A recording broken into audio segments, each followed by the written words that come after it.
I have two cross pens right here. One is a cross Beverly. Oddly enough, if you get the ballpoint pen version, you write with it holding it this way. If you get the fountain pen version, you write with it this way. Here, I have a cross Century 2 with the ink converter. A lot of people would wonder what's so nice about a fountain pen. I think a lot of it is certainly like driving a car. I love driving a car. I love driving some of these cars that are automatic. But when you get a standard or a semi-automatic car like my truck, I miss my truck. There's a value to it, and how that ties in are these things right here. These are pieces of amber from South America. They're somewhere between several million years old. Out of all the things you've ever seen in your life, the insects that are enclosed in these are millions of years old, older than anything that you can quantify you've ever seen. And this is tree sap. So a little bug went in the tree sap, and this is a substance that is known to last for millions and millions of years. Here you can see some of the bugs.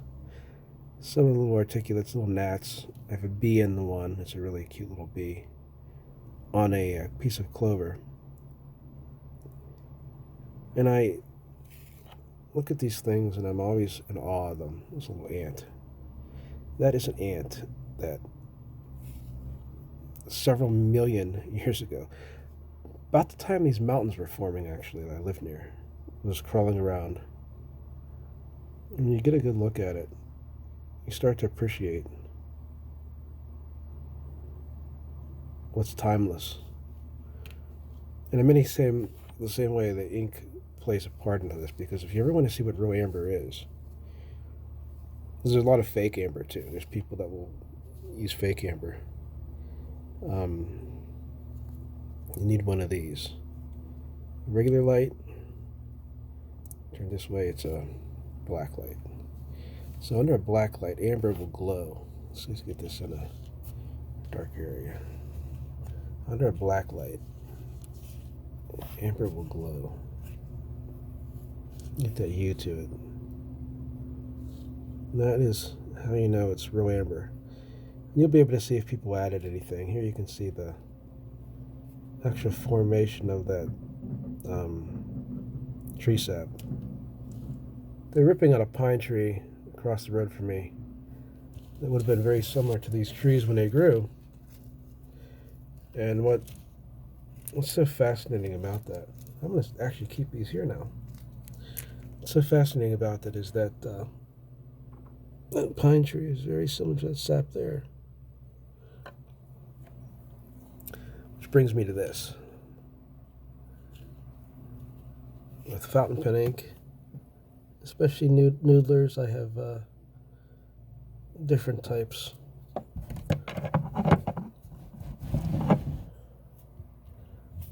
Liberty's Alyssum.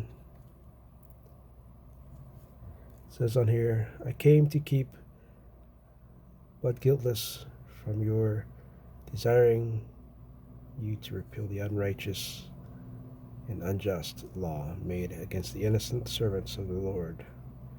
Nay, man, I am not now to repent. Very dire on the bottom. I only regret that I have but one life to give to my country. Nathan Hale. It's a deep blue ink.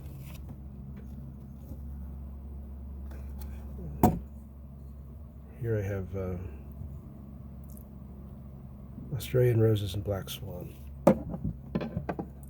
Semi-permanent inks to fully permanent that I can use.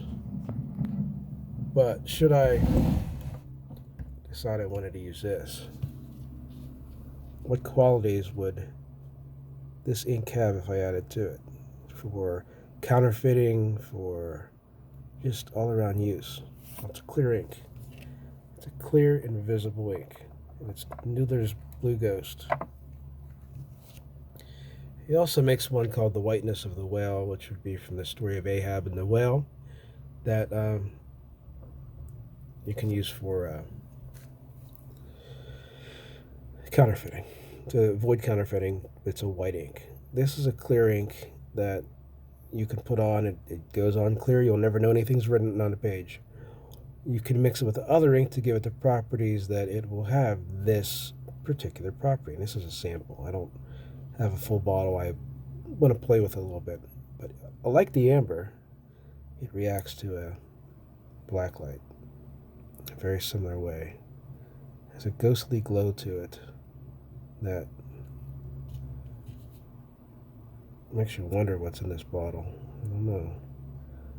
Some biological sample from some alien life.